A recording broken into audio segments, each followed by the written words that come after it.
First time I got married, I didn't have anything that I did before, outside of some relationships, right? But there's a huge part of life that is part of your journey, and part of the journey is to learn from your mistakes, right? And sometimes the best growth comes out of the hardest mistakes, or out of the hardest challenges, right? In 2023, my intention was to be with somebody, and we ended up meeting. The first date we had was December 17th, 2023. So it was at the end of the year. And she was my 43rd date.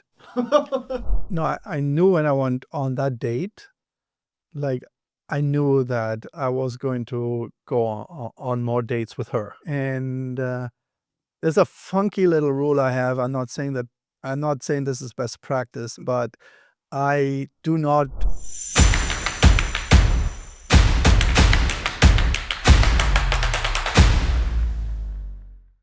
Welcome to the Match Artist Podcast. Today we have Mathias, and I'm really excited for this one. We've been trying to get this together for a while. He's a client that shot with us a couple years ago. Mathias has become a good friend to me, and yeah, excited to hear what he has to say. He's one of the few people that I will call when I'm dealing with something or need some mentorship.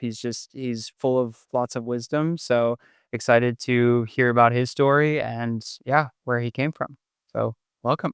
Yeah, thanks for having me, Nick. I'm really looking forward to sitting together and chatting it up a little bit and going back in time and see how we get to today. Yeah, when I saw your name come up on, just me with my company, it's just like, oh, this guy's done some things. He's has quite the career and entrepreneurship. And I mean, yeah, what if we started there? Yeah, absolutely. I think I usually like to sort of, when I talk, people always ask me where I'm from, right? And so, one of the things that I think is part of my journey is the fact that I grew up in Germany, went to high school, played tennis very actively, competitively, and I ended up making the decision to come to the States to play tennis in college. And I was 18 at the time, right? So just think about you being 18, moving into another country, not knowing what was going on. And yeah, that's kind of how my journey started here in the US. So I started playing tennis in college, got my master's degree shortly thereafter. Because in Germany, sort of the undergraduate bachelor degree here doesn't really count, sort of, right, for sort of getting good jobs in Germany. And I always thought of coming back home to Germany. So I got my master's here, my MBA. And while doing my master's, I was working on a project for a business and the university. And they ended up offering me a job. So that's how I ended up in Birmingham, Alabama. That's where I had my first job. Yeah. Yeah. In 1999. Yeah. Oh wow. Okay. So when did the entrepreneurial spark start for you? I think for me, my mom actually was very entrepreneurial. And so I kind of always watched her sort of running her own store, like in the 80s.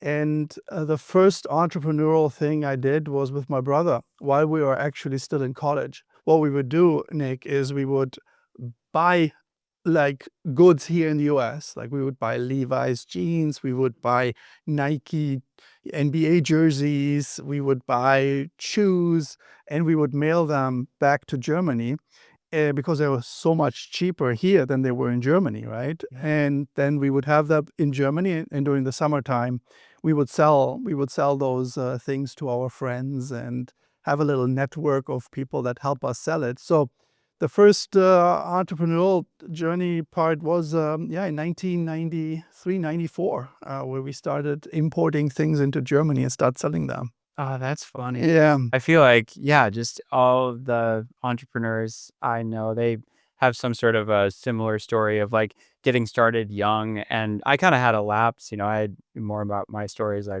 went to school for music, kind of took a break. But when I was 15, I was jailbreaking iPads and getting into tech and found myself, found websites that I could buy these Bose headphones and I would resell them on eBay and make some profit. eventually got banned because as a 15-year-old kid, didn't know that they were knockoff headphones. So, but yeah, it's fun to hear back because it's like I didn't know that about you. Just knew the big company, right? Yeah, and I think naturally there was always something sort of like entrepreneurial about me. It's about creating something, right? And building something. And yeah, I didn't get into building the business that I'm going to talk about until like 2013. So I was pretty much 10, 12 years working in industry plus consulting. I was working for IBM in the global business services group, helping and consulting bigger manufacturing distribution companies with architecture and systems. So I was working a lot with clients, traveled all over the United States, and then in started my own consulting practice because I one of the projects I worked on was with IBM, and we had like 100 of consultants on the project. And for some reason, I ended up being the last consultant on that project. And so IBM asked me to do the billing for the client. So I'm doing my billing to the client for my services. And I started seeing how much IBM was charging me per hour for my services to my client, right? Yeah. And then I was doing some quick math and I was like, that's how much they charge. This is how much I get paid.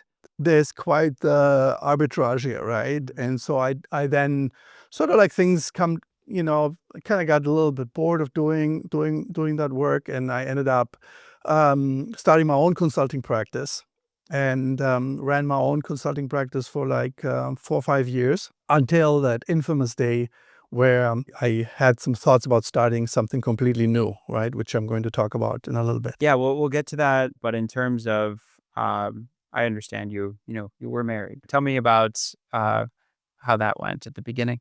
Yeah, I think sort of like my life here was like I was sort of living the American dream, right? Like I came here, I was having a good job. I met my I met a girl. Like this was early on, like 2003 actually. So I was doing my consulting work. Fell in love with my back then partner, and Where'd you meet her? I met her in Birmingham, Alabama. So remember, I had my first job in Birmingham, right? And so I went out to dinner with a friend, and she was working at the restaurant, and I asked her out, asked her for a phone number, and and then we started dating, and shortly thereafter we sort of like moved in together, right? And but it wasn't until 2010 that we actually got married. And back then, I actually already moved to Austin here. So we were living actually downtown. And we got married here in Austin. And shortly thereafter, in 2012, I had my first son, Luca. Yeah. And then when my second one was born, I started my business. So everything went really like according to plan, so to speak, right? Good career, have a family, to sort of the path that you should go through, right?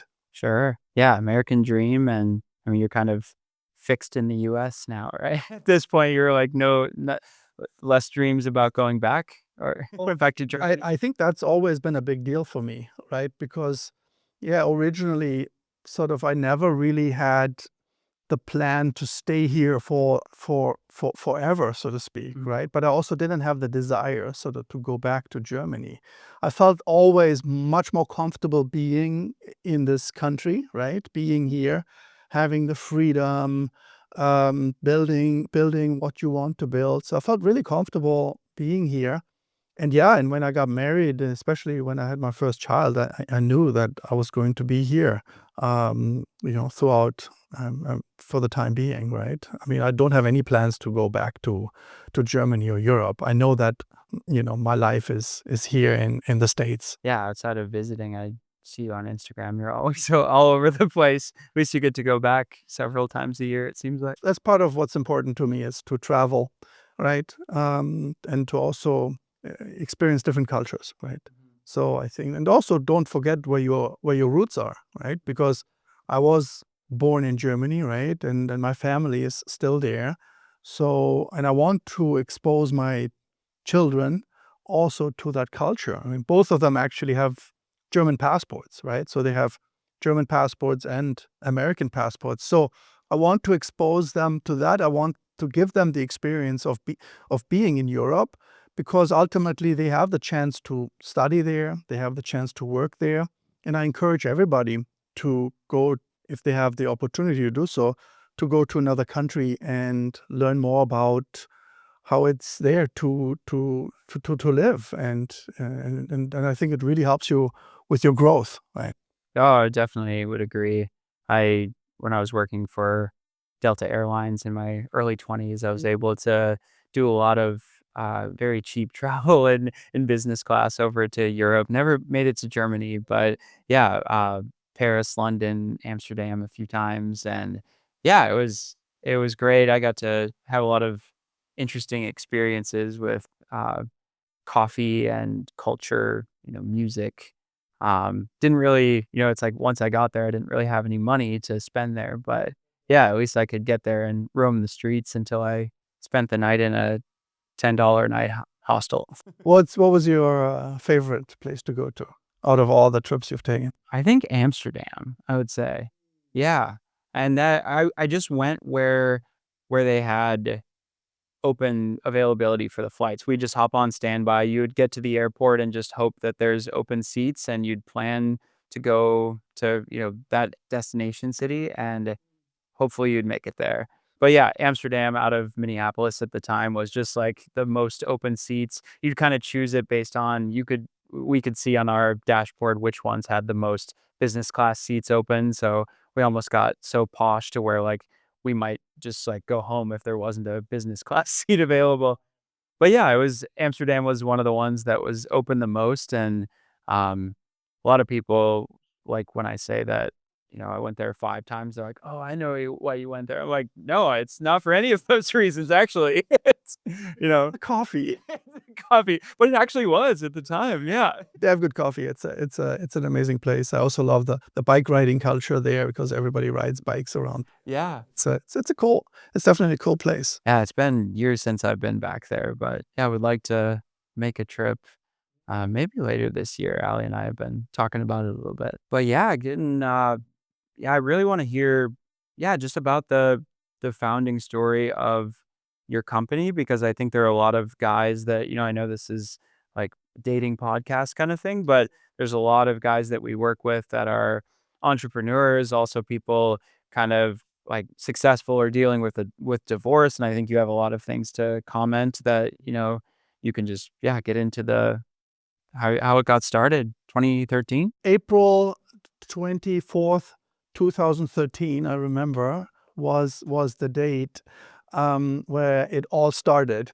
And remember, I was working as a consultant. I ran my own consulting practice back then, right? My day would be, sometimes I would travel, sometimes I would work from home, but I would work pretty much full time helping clients with some of the system architecture problems, and I'd been doing it for many, many years. So for me, it was like second nature, right? It's almost to the degree and extent where it was becoming a little bit boring, right? And so naturally, I wasn't necessarily looking to start something, but on that day, something really interesting happened. My dad flew all the way from Vienna, Austria, to Austin, Texas, and in his luggage, he had a bike, and it was a bike that my brother Marcus and his business partner Christian Betzdecker built in their garage, right? They had just started a business called Woom Bikes. So it's WOOM bikes. And they looked at they were looking for bikes for their children, and they couldn't find anything suitable on the market that was lightweight, well designed, specifically designed for children. And so they took it upon themselves to create these bikes, right? And one of the first ones that they built in their garage, literally in my brother's garage at his house, right? My brother decided to give it to my dad and bring it over as a birthday present for my son Luca. Okay. And as soon as I saw the bike, my dad put it together, right? And gave it to me and my son. It's like, as soon as I saw the bike, I knew it was going to be something special. And then my son starts riding around the neighborhood on the bike. And my neighbor saw him riding around, having the best time on the bike, all smiles. And I'm obviously all fired up because he's scooting around on that bike. And his name is actually Lauren. And Lauren approached me and he said, "Hey, Matthias, Luca's having such a good time. My daughter Millie, she would love to have a bike like that too." And I was like, "Okay, yeah, sure." And he's like, "Where can I get one of those?" And I'm like, "Lauren, you know what?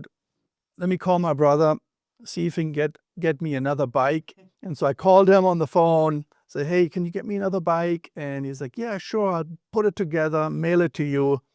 And on that day, I basically sold my first bike to my neighbor. And then I was like, "Okay, there's something here, right? I didn't even market anything. I just had my son ride around, and it resulted in a sale to my neighbor. And he didn't even ask how much the bike was, right? And so I was like, okay, this sounds like a good idea. So I ended up talking to my brother Marcus and Christian, and we struck a deal. So in 2014, I created the LLC, started Woom Bikes USA, also out of a small little garage up on Burnett Road, and had a little pilot running. And that pilot was bringing in like a container of bikes, like 400 bikes to the States, various different sizes. So they were building them and then they were sending them over to you and you were okay. A whole container, because otherwise it wouldn't make sense to just send them individually. And so it's like a pilot program, 400 bikes, and I said, okay, I'm going to start and see whether that works and how it works, right? And little did I know, it was going to be obviously quite the journey, right? And this is a little bit of a vulnerable story, but I walked into my bank and I talked to my loan officer and I said, "Hey, I'm interested in getting a business loan to finance this container of bikes, right?" And she's like, "Yeah, so what's your idea?" So I'm like, "Yeah, well, I brought Luca's bike and Luca's helmet with me into the bank." And I said, "Yeah, I want to sell bikes online. And I want to sell like kids' bikes online." And she's like, "Okay, do you have a business plan?" And I'm like, "No, I don't really have a business plan. I know, but it's gonna work. Promise me." And she's like, "Well, you need to do a little bit more work, create a business plan. I recommend you go to the SBDC, which is the Small Business Development Center up in Round Rock." She referred me to the director. His name was Dick Johnson. Set up an appointment with Dick Johnson, and I said, "Hey, can I see you?" So I walk into Dick Johnson's office with a bike and a helmet, and he asked me, "So what's all this about?" So I start telling him, and he said, "This isn't going to work. No parent is going to buy a bike online for their child that costs like $300, right?" Yeah.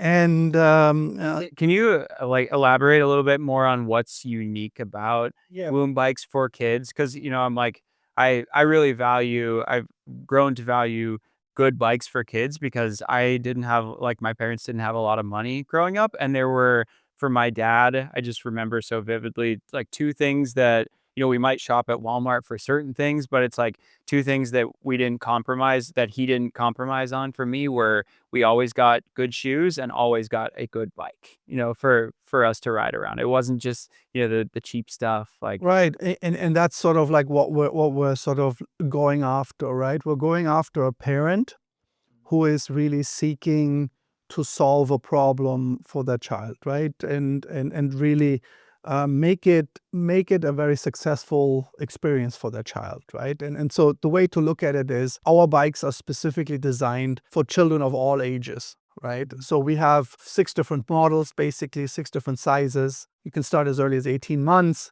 and it goes all the way to 12 years. And so there's different models. But the difference that we have is that our bikes are extremely lightweight, right? They're made out of aluminum and they have the pretty much the best componentry that you can get for your child. And why is that important? Is because you want to really make sure that the biking and the learn to bike experience is as easy as possible for the child. And so if you think about the weight component, for example, let's assume the child weighs, pick a number, 30 pounds, right?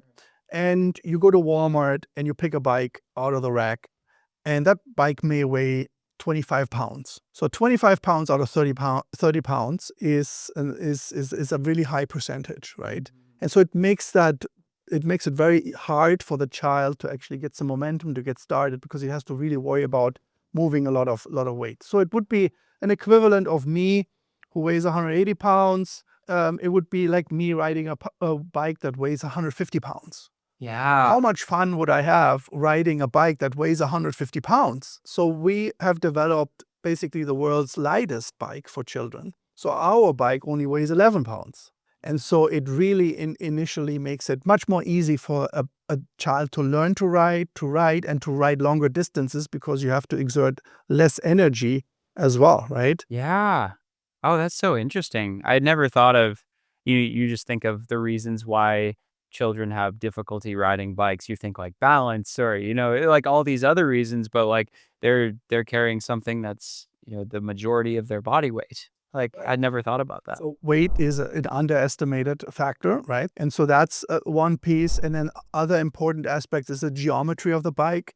So our design is specifically designed for that 3, 4, 5 year old of that respective age group. So the brakes, the seat, the pedals, the cranks, everything specifically designed for that age group, so that we can really set them up for success. Because early on, I talked about solving a problem for a parent. The problem is that you want your child to not only learn to ride, but to also be outside and have a good time riding the bike, right? And so if you are then offering a bike that's well designed, it's lightweight, it's quality, got great resale value, then that means that the child spends more time on the product, right, on the bike, and has more experiences. And that's what we as parents want.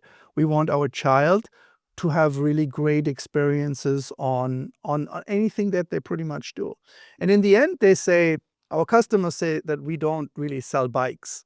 We actually sell smiles. And we sell smiles because a child gets really excited about being successful on the bike, having a fun time on it, right? Being able to move around the way that they want to move around. And then as the child smiles, the parent also smiles. And because they're excited that their child is really enjoying something, they get them out of the house, they get them away from the screens. And so that's really our big piece of it. Like we're really making it we really make children fall in love with cycling. That's really our mission. Yeah. Oh, that's great. Yeah, thanks for the clarification. Sorry for interrupting the so we're back in the loan office, right? You're Oh, the that's right. yeah. That's right. No, it's good to get that clarification for people to understand, but It's one of those things which is also it's also important is to articulate, to message, and to communicate to parents why we are different, right? And so that was also one of the earlier problem statements with Dick Johnson, right? Like he had been seeing this industry going on for I don't know how many years, right? And he didn't know what specifically was different about our product, particularly as I only had planned to sell it online. And he says, how are you going to sell this thing online? People want to see it, touch it, feel it, right? And also kids are going to grow out of the bike, right? You're spending $350 on the bike, but 18 months later they might grow out of it, right? And so he raised these not because he was a naysayer. He basically just wanted me to really dig deeper into the business model, create a business plan that was sound, and for me to really do some more work before he sends me off back to the bank, right? And so it was a valuable exercise for me to sit down. I worked on the business plan for a couple of months, and then presented it to him. He got it, got his stamp of approval. And I went to the bank, and the bank gave me my first loan. They gave me $50,000 of a loan, and which wasn't necessarily enough to get everything started, but I put obviously all my private money into the business to get it going. Yeah. that's cool for me. It's like I feel like I know you well in certain areas, but didn't really know the founding story there. So yeah, I guess getting back to so you're married at this time still, working on the business is growing and you're raising 2 kids at the time? Yeah. In fact, my daughter was born January 2020. 2015, and so she is pretty much as old as the business is right now, right? So technically she's 11, so it always reminds me that the business is really 11 years old, right? And yeah, it started with that. In fact, I was at an event on Zilker Park, and I was just at an event showing my bike and having kids try it out, and I was just waiting for the phone call that she would be born, right? And so I was on standby, and then on January 6th, she was born, and I think, yeah, you're right, and I think one of the things to mention here is that, you know, I think for me it was a good setup, right, for me to start that business because it I was running a successful consulting practice during the day, and at night on the weekends, I would start building the Woom bike business, right? Because it wasn't like you had to get going first, right? Nobody knew about the brand. Nobody knew we really existed. How would I get the word out, right? How to create my own website. I had to go to events. I started, So I think it wasn't really a full-time job to get that started, which ends up being an advantage for me because I was able to do my consulting work during the day and I could do my other entrepreneurial project or the Woom project at night or on the weekend, right? So that's one of the, in my opinion, like key learnings or other important kind of like learnings for others who want to start something. It doesn't mean you have to jump right into it with everything you have. You may have the opportunity to start something on the side, right? And you hear this a lot. You see this quite a bit. I mean, you do also quite a few things outside of your business as well, right? Whether it's hobbies or passion projects or whatever else it might be. But that's like a big recommendation is yeah, have continue to have your project, your job during kind of like the day, and then you can continue to start something on the side, right? And see whether it's working, right, or not. That's great because yeah, when we were starting the Match Artist, I was living up north and I was flying down for photo shoots, still on my benefits, which, I think we're far enough out from Delta caring about that to traveling across the country to do business, teaching piano and guitar lessons and yeah, working at Delta, and I would travel down, we'd do some shoots, some at the time, it was like online dating boot camp, Glad we didn't go with that name, but Right, right. Boot camp. yeah, boot camp, I mean, that was I still have it as the Squarespace template somewhere on my computer where I had written out, like, "Online dating boot camp, this is what we need to call this," and thankfully, Shane's, my co-founder's wife thought of a better name, which, the Match Artist. But yeah, just heading into, getting to, yeah, I guess the divorce, right? Like when your the company is obviously very successful and then things start to not work. I mean, it's hard to transition into that. When I started, Woom, I was, of course, I had two kids. I was married for several years, and I think that what's really also important is that, you know, for entrepreneurs or anybody, is that you have really solid alignment with your partner as you're jumping into the entrepreneurial journey, right? And I think it's almost like because you're partners, right? I mean, you're running the family, and you have to be aligned. And even early on, I didn't have good alignment, right? And what I mean by that is, I remember still to this day, I actually did a presentation about this in 2017, and I had some quotes on the slides. And one of the quotes I had is my wife back then said that I don't think this is going to work. Like, I would be working obviously on the weekends or at night on the business, right? And because I was convinced it was going to work, right? And when you are coming home and your partner has doubts about it and isn't fully supportive of your idea, then that was kind of like a little bit of a red flag for me, right? Because you're hoping that your partner is fully supportive of the passions that you have, right? Of course, you need to have conversations about it. Is this this is what we want to do. And I know that you have a lot of hobbies and passion projects as well, and you're aligning yourself with your partner, making sure that they're okay with that, that you're spending time on that, right? And so, having said that, it was quite tricky from day one. But at any rate, I think that I'm not saying the divorce happened because of the business. I think that yes, I was working hard. I invested a lot of energy in my business, but I always made sure that I would be home like 5 or 6. Once I was full time I would be spending time with the kids and everything else. And it's just something naturally happened that we kind of like grew apart, right? You And had a lot of change happening too. Not everybody, and I don't know if this is what it was, but not everybody probably signs up for such the entrepreneurial life or the change or things like going all over the place. Not even in a bad way, but just like there is, you're growing the company.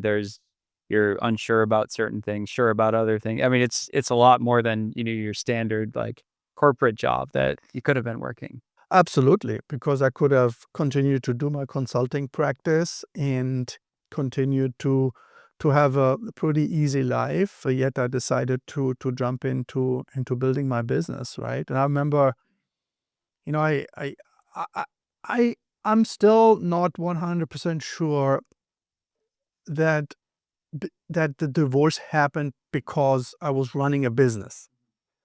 I think naturally now looking back, I feel like it would have been inevitable that it would happen, regardless of what job or what project I was doing, right? 'Cause you saw it coming from for a while, you I know? I I did see it coming, and I think I have a lot of hypotheses around successful relationships versus unsuccessful relationships, right? And obviously, the divorce rate in this country is very high, right? And I think it's almost like what 60% nowadays. And so, I think there's a lot of reasons why a divorce could happen. I always wanted to make it work, right? Because I felt like I had the responsibility for my kids and everything else. But at some point, I no longer was able to really make it work, right? And I just want to share this story with you about entrepreneurial struggle, right? In 2017, I had put all my money into the business, right? I emptied out all my savings accounts. Yeah, I sold all my retirement accounts. I had a condo downtown. I sold that one, and I maxed out all my credit cards. I mean, everything was in the business because it was also very capital intensive, right? I mean, I had to order containers of bikes from Asia to bring it over here, right? And it was at that point in 2017, I was already running like a $12 million business, right? It was all bootstrapped, no investors, no external money, no partners, nothing. It was all bootstrap. And came home one day, and my wife told me that the dishwasher is broken. And I'm like, okay, that's a problem. He's like, well, we need to get the dishwasher fixed. I'm like, okay, but we can't fix it because we don't have any money right now. And she's like, yeah, well, what about charging to credit cards? I'm like, all credit cards are literally maxed out, right? And at that point, it sort of like sunk in that obviously you're running a $12 million business, right? But you can't get your dishwasher fixed, right? And that's kind of like part of that sort of entrepreneurial journey, right? Where you if your partner is not fully aligned with that, and if they're if not everybody wants to sort of share the same amount of risk and be all in, then that can create and result in some stresses, right? And so yeah, obviously the dishwasher was fixed soon after, but the point of it is for any entrepreneur out there, everybody has a different risk profile, right? Doesn't mean you need to be you need to put all your money in. If you want to bring in investors and help you with that, that's fine. But at that point, I felt like I wanted to bootstrap the business to a certain point in time because I didn't want any external investor in the business just yet. Ah, that's a great story. Yeah, and just the alignments. I think for me, it's like I want somebody that I can enjoy the struggle with, you know?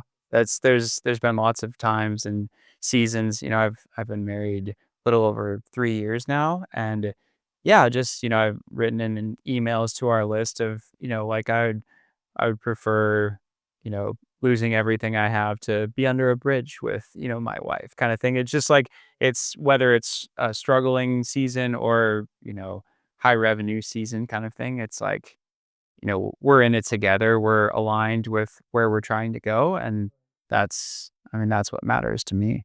Right. I love that. And how did you get that alignment? Was it something you guys talked through, or did that come natural? And or how do you guys manage around that alignment? I think my wife is probably too patient.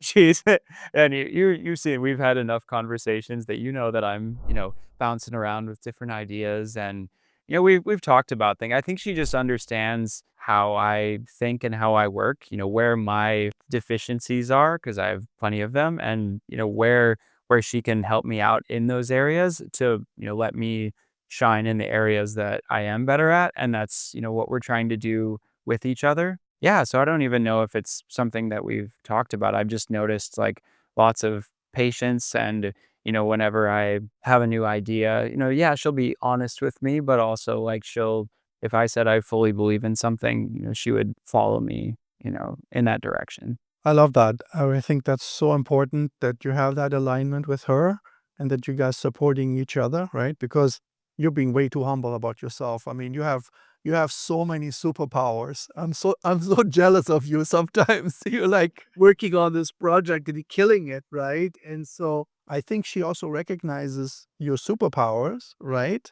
And she's able to help you and support you with that, and you're doing the same for her, right? And I think that's a beautiful combination in a relationship where you can support each other and find that alignment, right? And I always find that special, and I think that's a key success factor in my opinion with couples is when they help each other continue to grow, right? Because the projects that you're doing sometimes is completely new, right? And then all of a sudden you invest and you learn, right? And you're figuring it out, right? And so she's not holding you back. She's actually helping you continue to grow, and you're doing the same for her.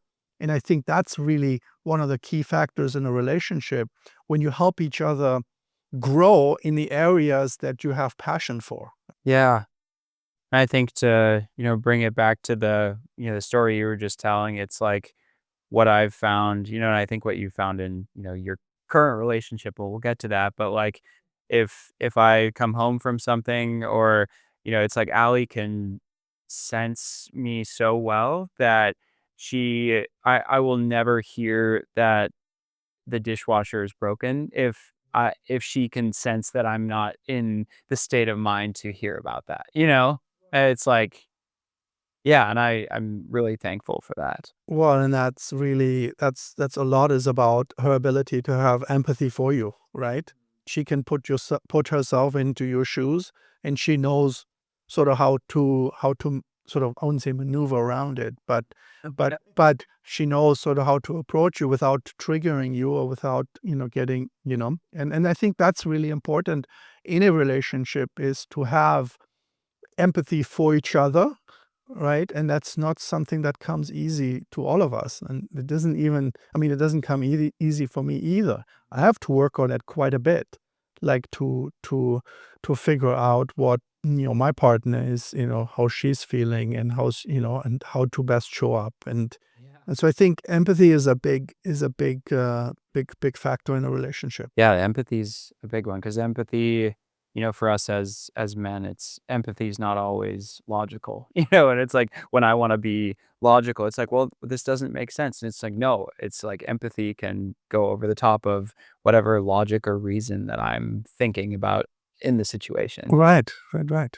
Exactly. I don't know if you have any thoughts about if you were looking back and you were doing things differently. You saying that you kind of knew like day one or early on of like if something's not going to work out, like when do you for guys out there that I mean, usually guys are hit our pipeline by the time they're, kind of on their way out already, but it's like it's got to be a process, sometimes years of like, do I leave this? When is it, we have kids, like when is it time to really decide to leave? Or I hope that makes sense of like, No, yeah. absolutely. I think what you're really asking for is sort of what's sort of the lesson learned here from my journey, my experience that others possibly can learn from, knowing that maybe they are in a relationship that doesn't work perfectly or 100%. And I don't think any relationship works out perfectly, right? If somebody says, okay, this is everything works perfectly, then that's probably not going to not reality, right? We're all human beings. There's always a little bit of friction here and there. There's things that trigger all of us, and so, but the real question is, okay, what are some of the lessons learned, right? And I think number one, I would say that yes, I I I thought I saw some early signs in when we were dating, and I didn't take them serious enough. I thought that if I continued to show up as the person that I am, then I think we could just kind of sort of work it out, right? So I saw early signs where I was like, something isn't right here, but I really didn't take them serious enough, right? And even during my marriage, I got a therapist, and I worked with a therapist for almost 4 years, going back and forth about should I divorce, should I not divorce, should I divorce, should I not divorce, right?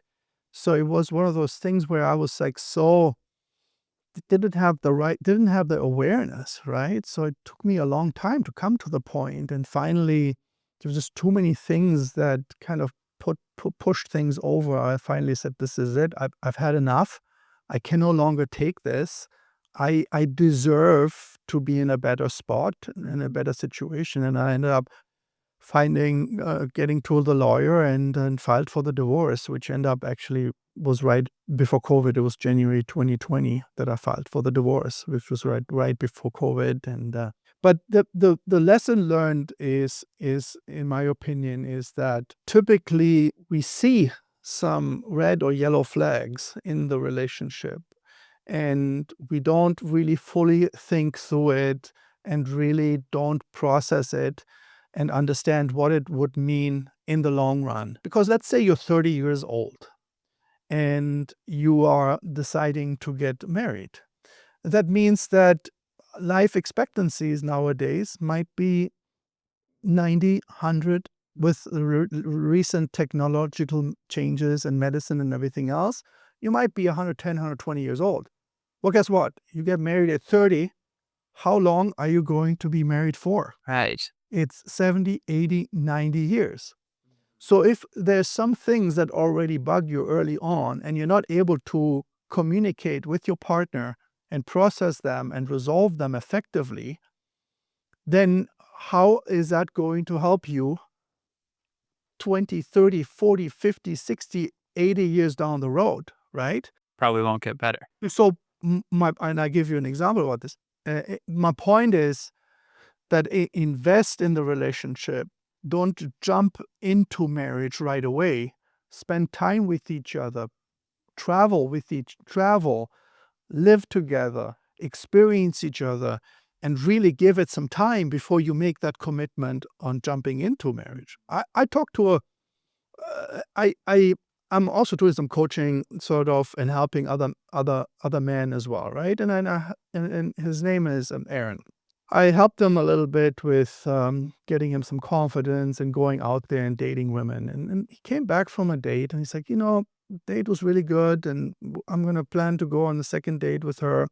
And I said, yeah, tell me more. And he's like, yeah, I really enjoyed my time with her, but but I'm not really excited about, kind of sort of how she shows up, and I'm not really attracted to her, right? And I was like, talking to him, it's like, okay, but why you go on the second date, right? Yeah. If you're not already excited and attracted to her on your first date, why you're wasting your time to go on a second date? Sort of what's going to change, right? I know that sounds a little bit hard and a little bit harsh, right? But I've been in the dating scene, and if there's somebody that I'm not attracted to, I'm not gonna think that it's going to change, over time.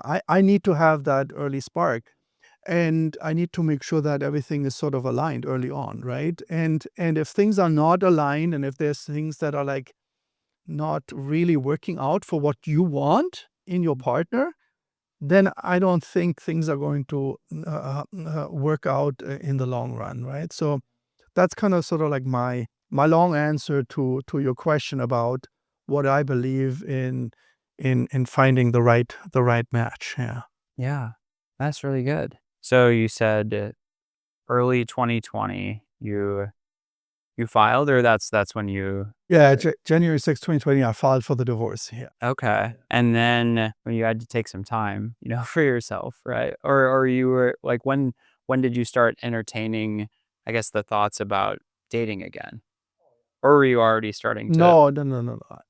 I tell you what, I mean, this was brutal. Going through a divorce, Nick, is some people say it's sort of the second hardest thing in life, right? The worst thing is if you lose like a family member or a loved one or your partner and somebody dies. The second hardest thing in life is going through a divorce, right? So I filed for the divorce, but the divorce proceedings, particularly during COVID, courts were shut down. I still lived in the same house as my back then wife. I was still taking care of the kids. And so divorce proceedings can be very contentious. They involve quite a bit of, depending on how difficult your situation is with finances and disagreements and things like this, it can be very contentious, right? So it took over a year for the divorce to be finalized, right? And I was really pretty beat up during the process. It's you're going through a roller coaster of emotions. I mean, anything from grief, shame, guilt, anger. You are lonely. You are overwhelmed with the whole process and the system. So going through that process is very, very challenging, and it takes a lot of energy, and it's very painful. I mean, talk to anybody going through divorce, right? Unless it's an amicable one, which there are really few out there. It's really hard to go through that. So I set out to really take some time for myself and really find myself again, right? I invested after the divorce, I invested heavily in like coaching, and I got some really great coaches that helped me basically. I would probably say find myself again, right? it's like a life coach kind of thing, or like, yeah, just Coach, like like reorienting, like because think about it. You've been in this relationship for many many years, and all of a sudden, you have kids, and all of a sudden you're no longer that person. You lose your identity, Nick.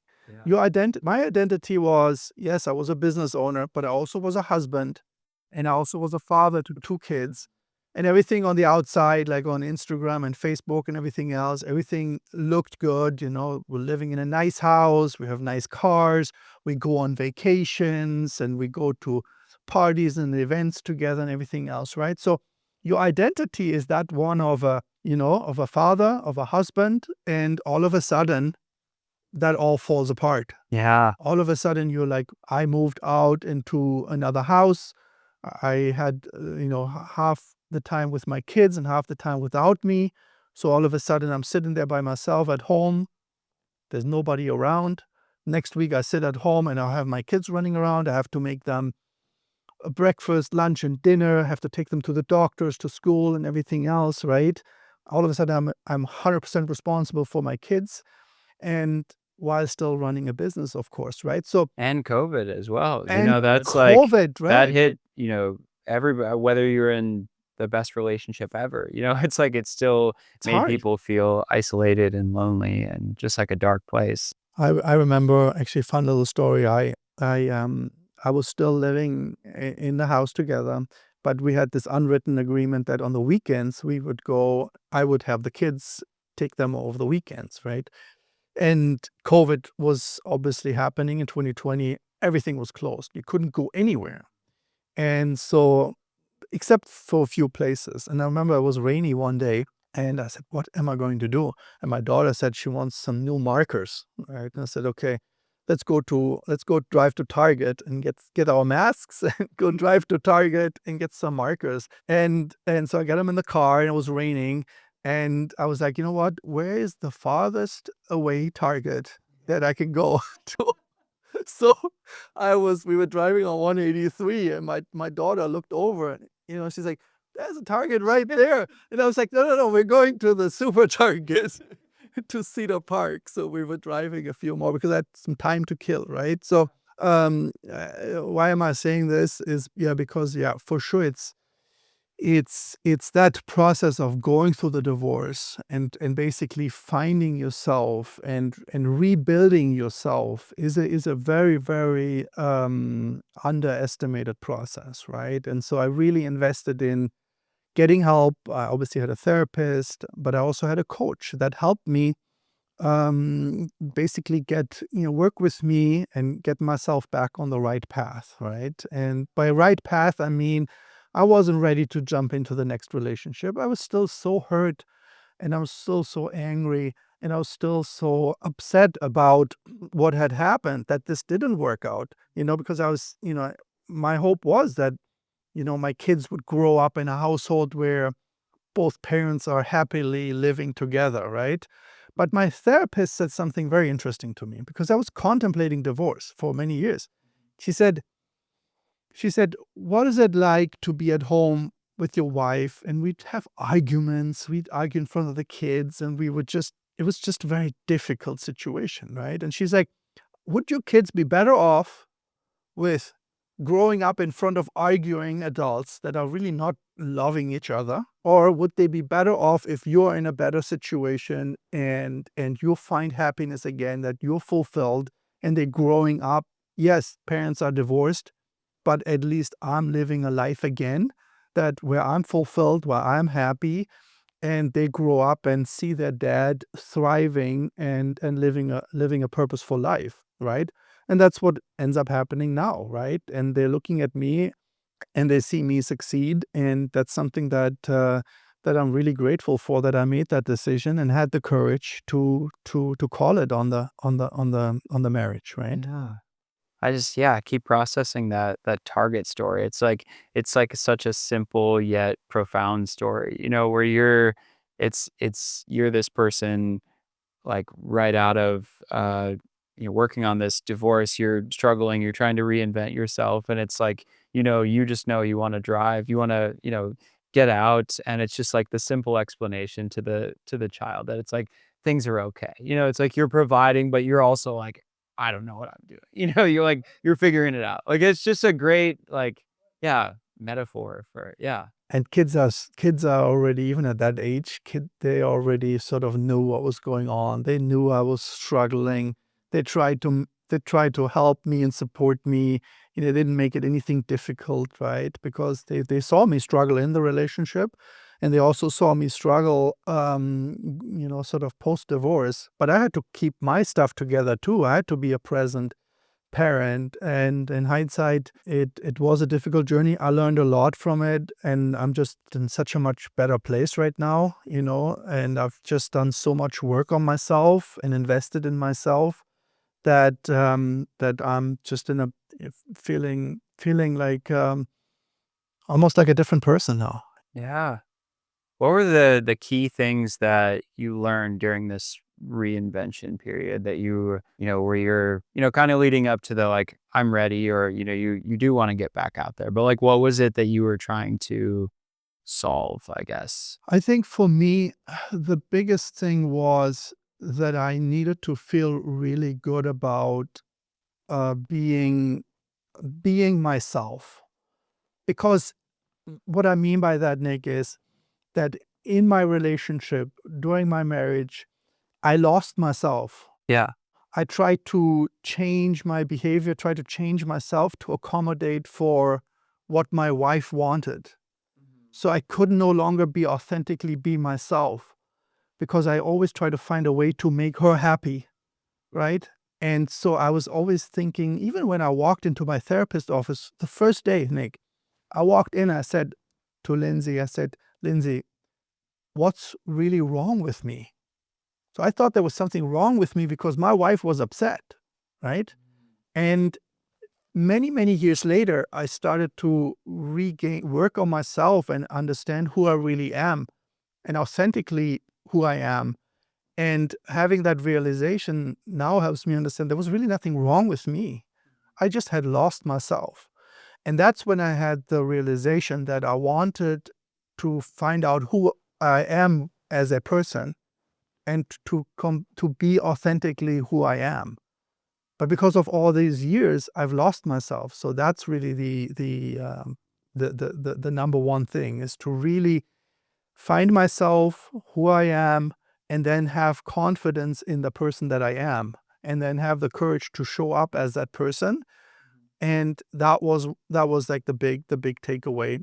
Have that self-love for me, that's the person that I am. And that took quite some time for me to where I got to, because I lost confidence during the marriage. I thought there was something wrong with me. I'm processing a lot during this chat because it's like, as I was saying on the in the intro, it's like I know you to be this, successful. You've always had the right answer every time I've asked questions. And it's just like I see you as this person that's, yeah, just so wise and, has the answers, but just, even just recently, like I thought that the business was older than it actually was. I thought that, yeah, it's just like you've come so far, from a place of you're sharing like very vulnerable, like things were really rough and you overcame that so quickly. It didn't feel quickly, but it's like you yeah. And I think what happens is like everybody's journey is obviously different, right? There's some people that get divorced and they jump right into the next relationship, right? And for me, I felt like I had to take almost like a year and a half off, just to kind of rebuild myself, and I also, of course, had to run a business, right? I mean, I failed to mention that after the divorce, we merged with my brother's company, right? We put both companies together, and I ended up becoming the CEO of that business, right? So I ended up running $100 million business that was headquartered in Vienna, Austria, with over 30 markets worldwide. And I was running that as a CEO globally, right? And so going right after basically being finished with a divorce, right? There's just a lot of stuff happening. So I had to focus on the business, but I also had to like work on myself a little bit. And so it was a pretty intense time. But again, I did want to invest in myself, and that's why I got this coaching help, because I felt like I wanted to expedite that and bring in other people that can help me with that, right? Because Yeah. I've never been in during that journey, right? With the tendency to probably, I mean, if you're anything like me, it's like it's easy to throw yourself into work as like a distraction kind of thing. It's like, what the work that is way more important than even a $100 million company for you is, is like reinventing yourself. But it's like, I would just get pulled into, I'm just going to like distract with some work or hobby and not do the work on myself. Right, right. Because that's like avoidance, Yeah. right? So you're doing something, like you get into a work and you work really hard on it, you work whatever, because you want to avoid dealing with this other uncomfortable stuff that's there, right? But yes, I was very busy running that business, but I didn't want to avoid it. I needed to face it. I wanted to make sure, because at one point, Nick, I felt like having married her was the biggest mistake of my life. That's how I felt at one point. And that was with me for quite some time. But finally, now, after several years of processing things, I came to realize that this was part of my journey. This was actually the best thing that happened to me, because now I have invested in myself. I have learned so much about myself. I now know what I want to do in life. And now I have the clarity. And without that part in that journey, I would have never gotten to the point where I am today, which is extreme fulfillment in what I'm doing. My kids are flourishing. I'm in amazing, loving, and caring and kind relationship. And I'm really feeling the best that I've ever felt in my life. Yeah, I think we're about to the spot where we meet in the timeline. We've gone through a lot. I really like the backstory and learning all the other things I didn't know about you. Yeah, no, you're right, actually. And it's kind of like a funny story because we talked about dating a little bit. I want to tell two little funny little stories. Not funny. I will share this with you. So, you know, end of 2022, early 23, I decided to take a trip to Costa Rica by myself. And I just wanted to get away, want to go into the mountains.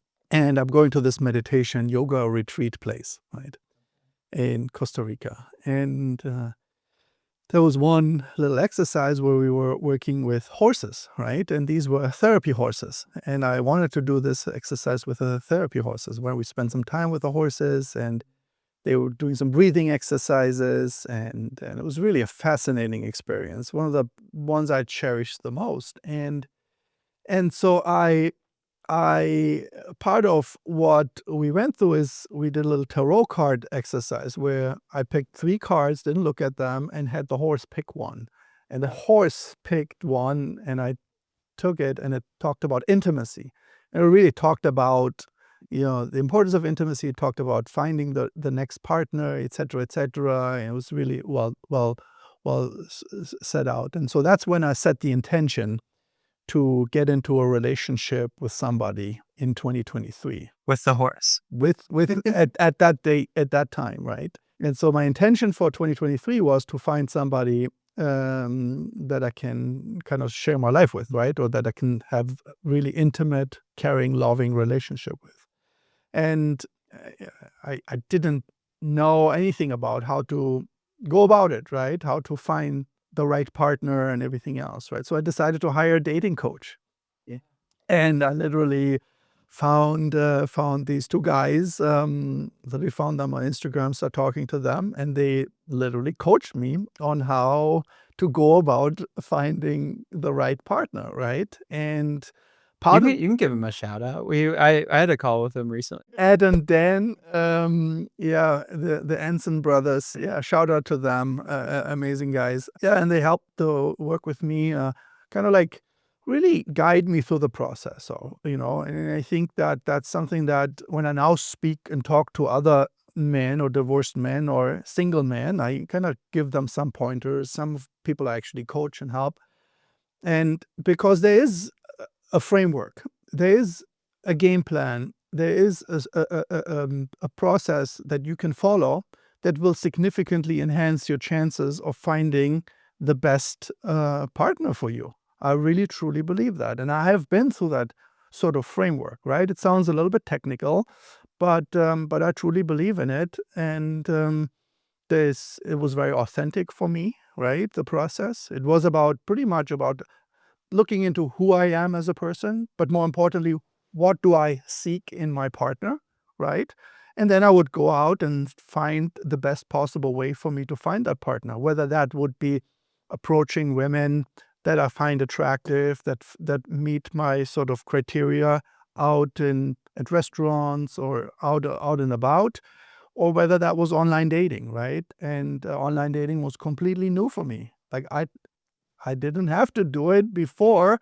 It wasn't even a thing, in the early 2000s, obviously, as far as I knew. Did you feel so? Yeah, we've worked with a lot of recently divorced guys and getting back out there.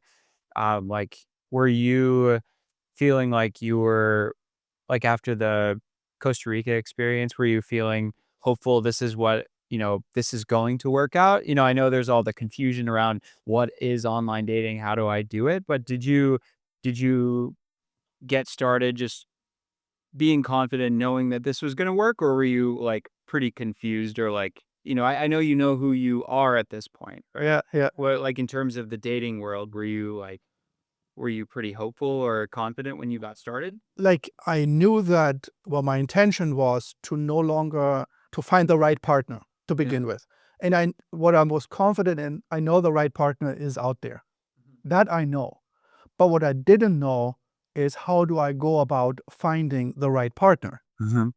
Is it like is it like going to whatever to bars or restaurants and just talking to women, or what is the process? Yes, I knew about dating apps, but there was also this preconceived notion that I had about dating apps like Bumble and Tinder or whatever else. So I really didn't know much about it, right? But what I set out to do is I'm going to invest in somebody that knows how to do it, and I'm going to have them help me figure it out.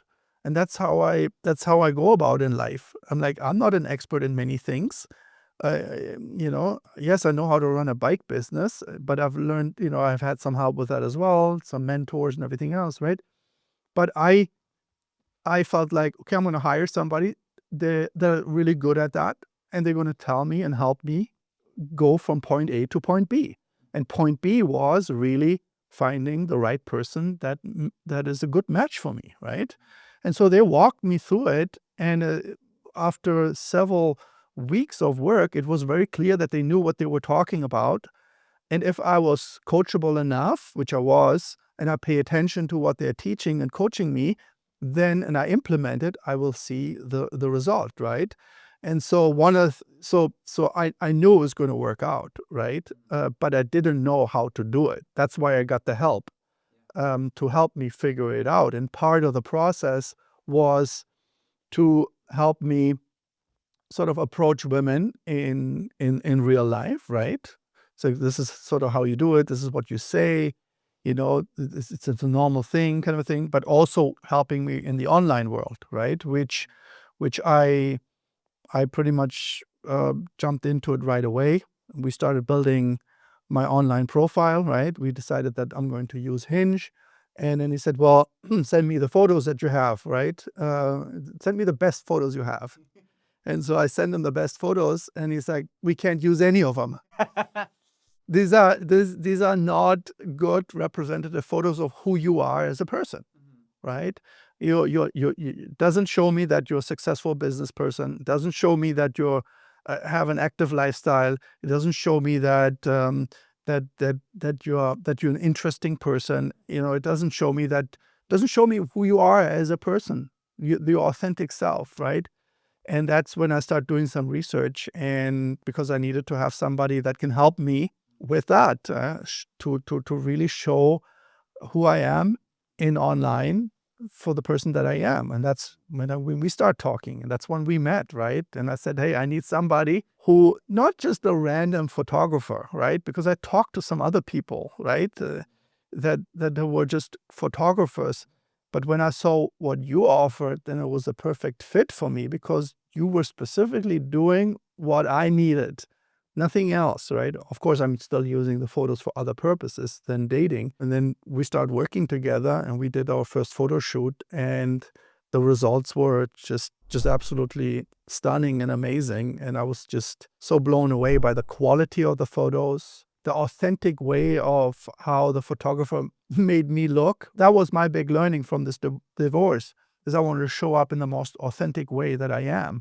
And that's what I did in the photo shoot. I was just like, but I needed guidance, right? And so, yeah, so that was really great to have that, and to create these images of me that I can then use online to show to potential partners who I am as a person, right? Like, in terms of your image on camera, because you have, like, the confident business side of you, like, how did you feel about, like, your image on camera? Were you, like, dreading the photos? Were you, um I guess, were you surprised on how you ended up looking? Or, like, yeah, tell me about just, like, we talk a lot with our clients about, like, image on camera and just, like, the confidence that people get from seeing themselves in that authentic way, like, beyond the matches. Yeah, no, I think for first, what I think was really important, that we had that consultation where you kind of like talked and prepped me already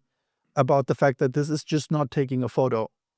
This is actually helping coaching you or me how to best show up in a photo, right? Because when do I learn how to do that, right? It's just not, nobody has ever taught me how to show up in front of a camera, right?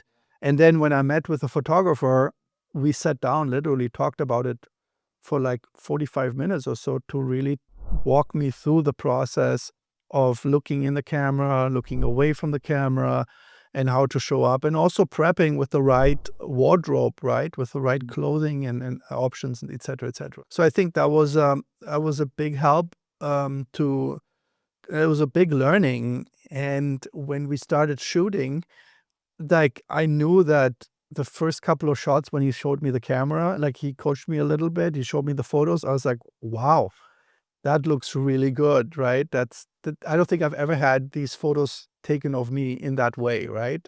So, it gave me confidence, and that's when we start knocking out more and more shots, and it gave me more energy too to see that each photo look, that's something that I not only can use for my dating app, but I could also use it for other purposes as well, right? It's fun to see those pop up on your Instagram for whether it's your newsletter or, some other, like, it's you can use them forever. Yeah, absolutely, yeah, yeah. And yeah, in terms of for the people that don't know, our Austin photographer will bring guys over sometimes when they want a dog photo. And so, you ended up at our house for and you're not a dog person and you're like cringing because you're trying to pretend that you love dogs, but because you heard that it'll work well. Right, and to be fair, I never used that, photo, in any profile or anything like this, even though it's a cute photo, but yeah, I'm not a dog person. I personally, I don't know what's wrong with me, but it's just I never grew up with any animals, so, We learned it's not you. It's not your good, Well, Casper likes you, so he was trying to stay in the room earlier before we started the podcast. good, I'm glad. Good to know. So, yeah, I guess at this point you're probably doing a lot more online dating than the in-person approaches. Did you kinda, like, pivot, or are you still trying to mix it between, like, approaching people in public and online dating? Yeah, it was a good mix, and I think what I did is, like, the coaches prepared me so well for, talking to women that I pretty much anytime I saw somebody, anytime I saw, like, a woman that I found attractive, I ended up talking to her, right? I approached her. But frankly speaking, the numbers game is just not there in the offline world, right? By offline world, I mean the real world, right? It's just impossible to get around and talk to enough women, and see enough women compared to the online world, right? So that's where I'm a big proponent of using like Hinge, right? Because it just gives me the chance to be out there, put myself out there, and also find other potential partners because they're out there. For example, the Doralisa who I'm dating right now, I would have never ran into her in real life. Mhm. She works in a completely different sector. She lived downtown. I was living in the sort of suburbs or whatever else. In real life, I would have never run into her. And she would agree to that. But the online, Hinge gave us the opportunity to meet up there, right? And as a fun story that she was, I talked a little bit earlier that in 2023, my intention was to be with somebody. And we ended up meeting. The first date we had was December 17th, 2023. So it was at the end of the year. And she was my 43rd date. So I had been going on, obviously, quite a few dates, over 40 dates in a matter of like 4 months or so.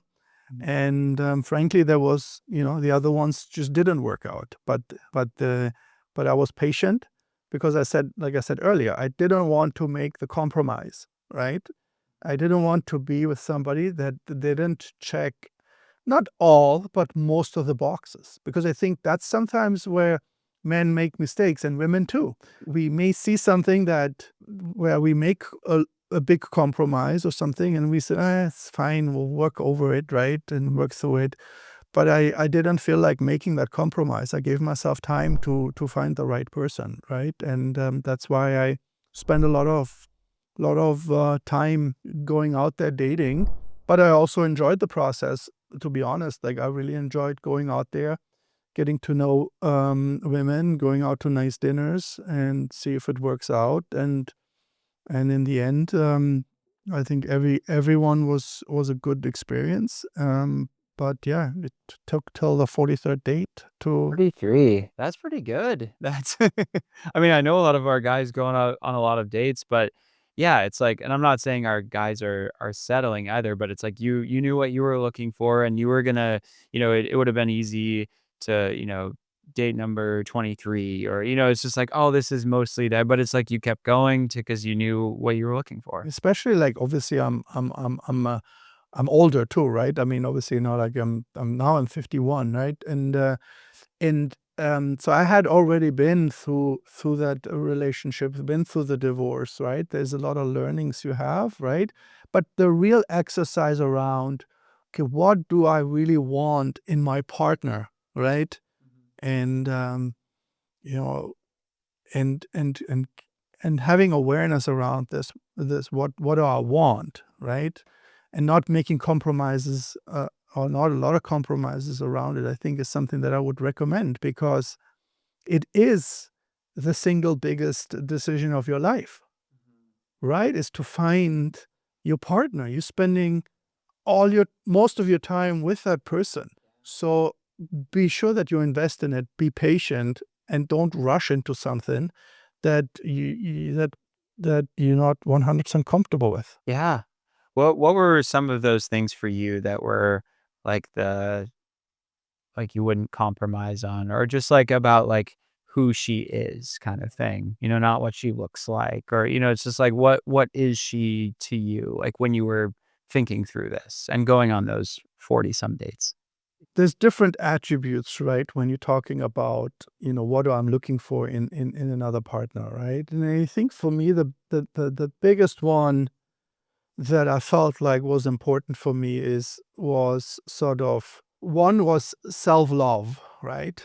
I really subscribe to the notion that my partner needs to have self-love because I want that partner to be happy with themselves.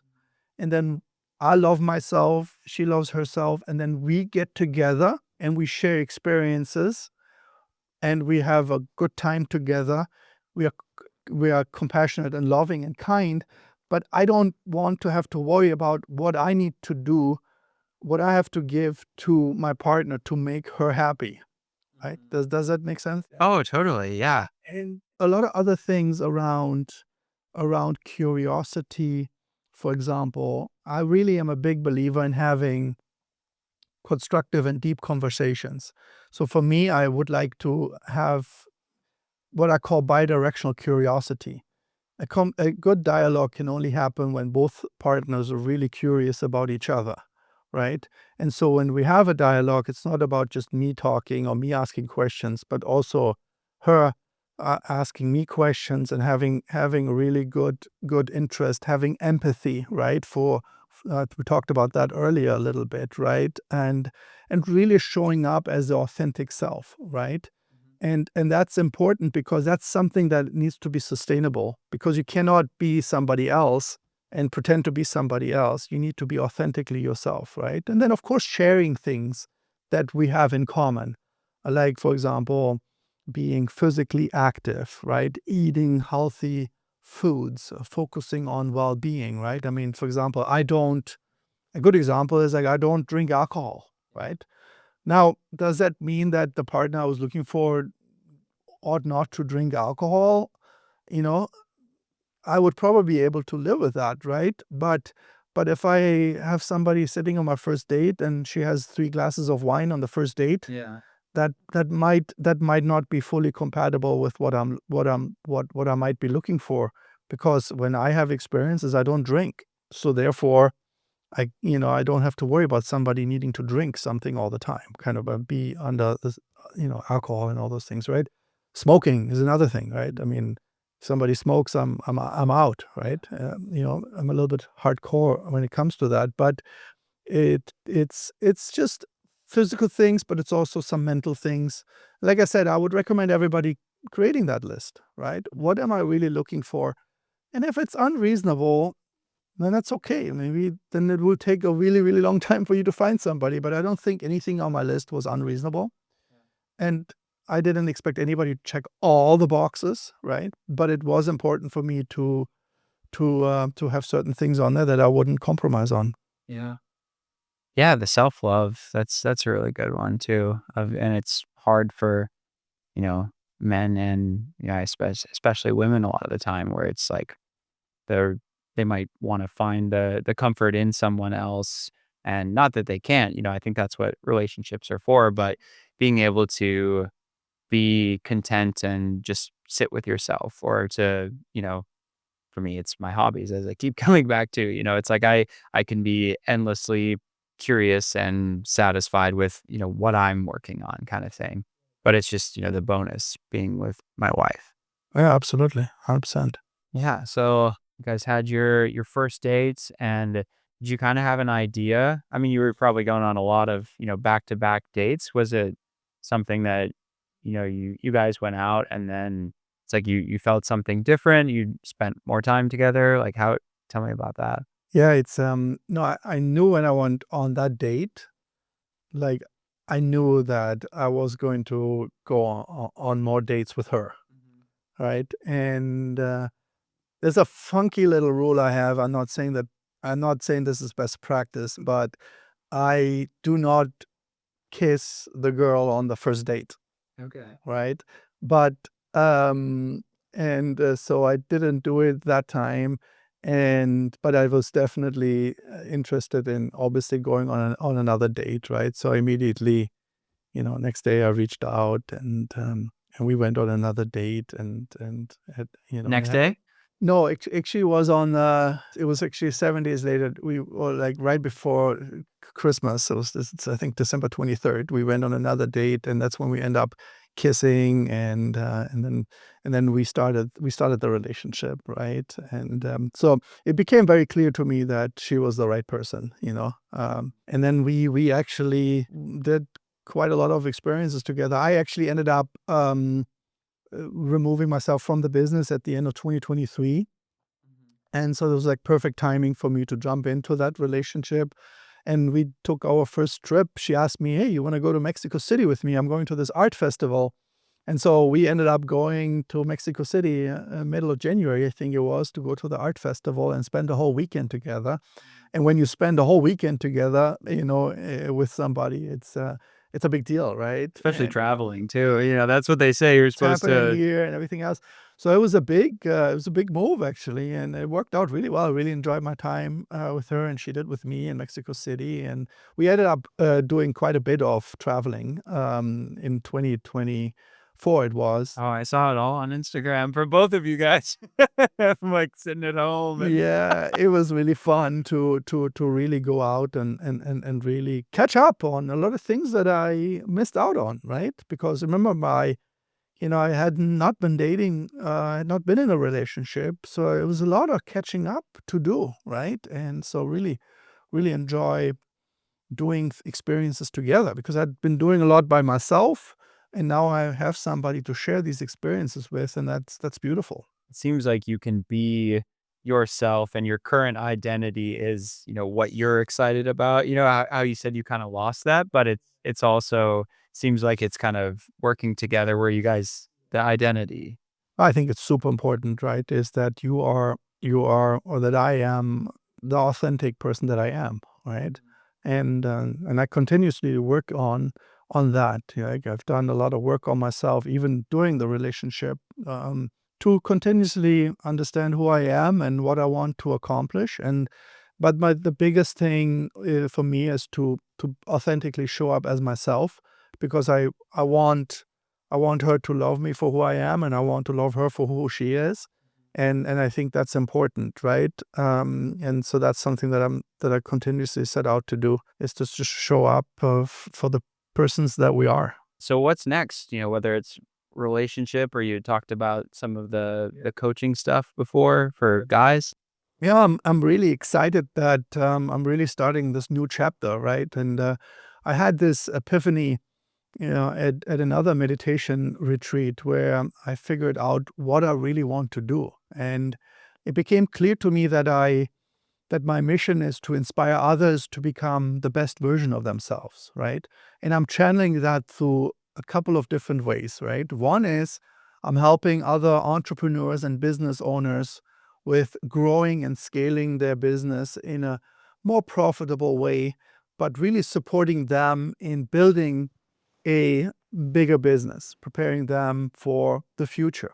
And that is very customized one-on-one coaching. I would sit with them and help them, really build a better business, right? Learning a lot from what I've done in the past with my business, right? So that's the business coaching of it. The second piece is like my passion project, which is helping divorced men reclaim and transform their life again, right? As I said earlier, there's if you're divorced, you've basically lost it all, right? You don't even know where to start.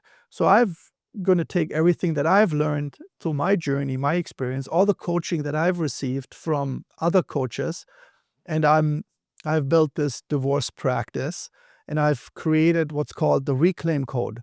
So I'm the founder of the Reclaim Code, which is a 6-step proprietary framework that helps divorced men reclaim themselves and transform themselves. And part of that is, helping them with finding themselves.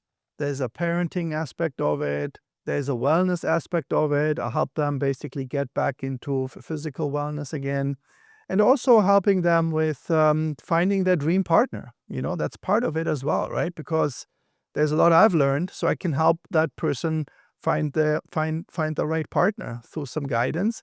And then the last aspect is the business piece of it, right? So most likely you might be a business owner, you might be a CEO, or you might have a very successful career which you've neglected during the divorce. I can help you basically rebuild that. I can come in, support you with your business, or I can give you some career advice. Many divorced men, Nick, believe it or not, they are actually changing their profession after they get divorced. They're doing something different because it's an opportunity to basically rebuild yourself, right?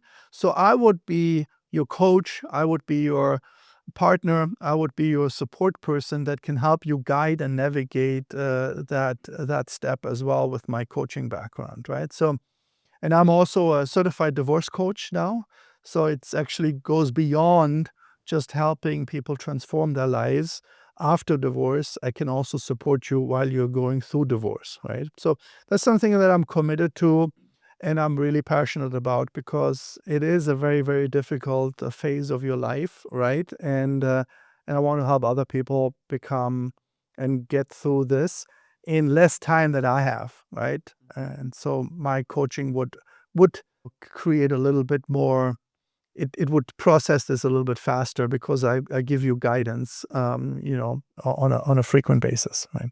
That's awesome. Yeah. Well, I've always said that recently divorced guys are some of my favorite clients to work with because it can be such a huge transformation if you give them the right tools. It's the photos, the confidence, the saying that like, hey, you're not the problem, as we've talked about. It's like I recorded a reel the other day of like, "Hey, divorce guys, like you are worthy," to use some cheese ball, but it's like they come out of this divorce, and we'll probably have to do another episode just purely on like navigating divorce. I know we talked a lot about it, but yeah, just telling divorce guys that they're worthy of love and getting back out there and that this isn't like ending things for them, that there's so much more hope after the hurt that they experienced. Exactly. It's basically what you're saying is sort of like they're worthy, meaning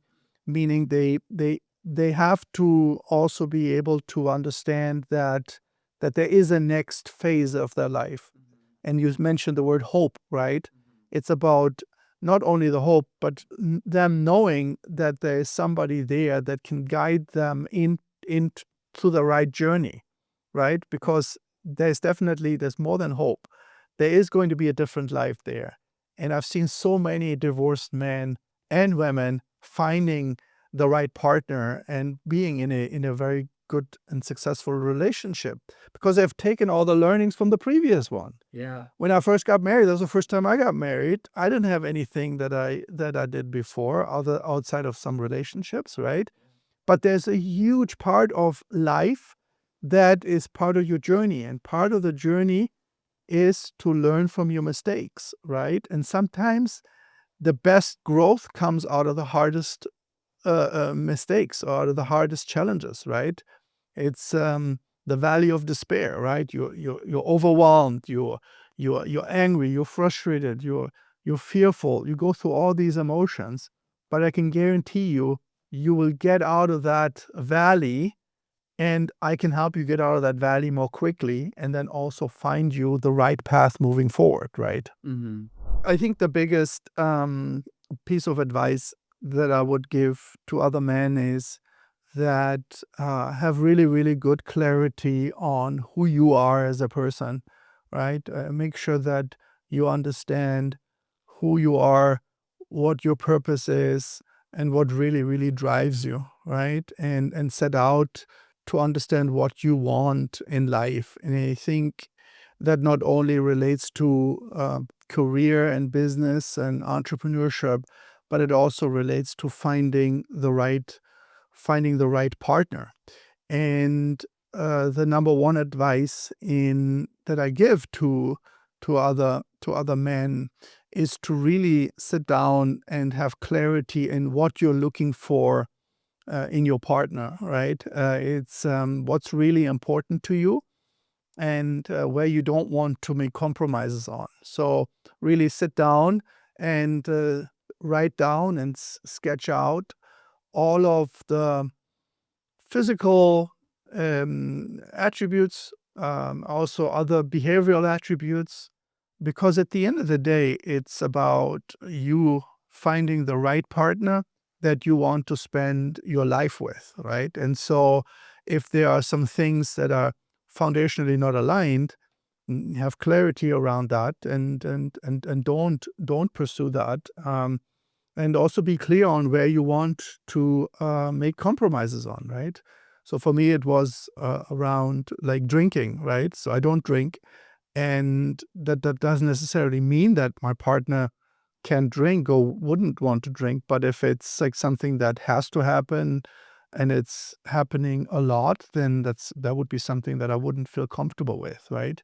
The other piece of advice I would give is, if you see the red flags, right? If you see the red flags and things don't look right, then have the courage to discontinue the relationship.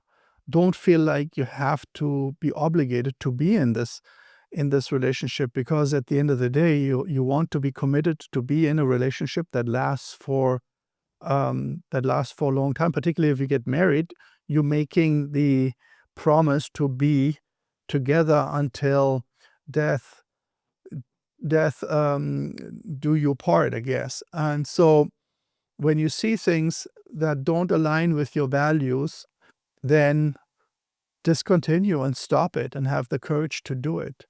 Unfortunately, we have a divorce rate of over 60% in this country, and that's something that we can all learn from, right? It's your life, and so take care of yourself and make the best decision for yourself without making too many compromises.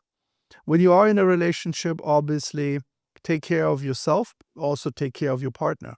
And taking care of yourself means you want to continue to be authentically yourself, and you want to be there for your partner, but you also don't want to please them, and don't try to find ways to change your behavior so that you're responsible for the other person's happiness and fulfillment. That's probably easier said than done. But really, it's in a relationship, it's about the other person loving for you for who you are versus loving you for what you do, right? And many times I see this in relationships is men feel like they have to create, they have to provide certain lifestyle so that the partner really sort of like meet the partner's expectations, right? Well, there's a fine line to walk here around that. So what I'm saying is, do what your purpose and your mission is. Be authentic, and don't make too many compromises in the relationship. Well, thanks for listening to the Match Artist podcast. I really enjoyed this conversation, and I hope you did too. We'll put Matthias's info down below, and if you guys need some extra help getting out of that divorce, we can help with the photo side. And he's an excellent coach and mentor, to me and a number of my friends as well. So yeah, thanks for listening. If you guys have any questions or people you'd like us to chat with in the future, you can drop that in the comments. So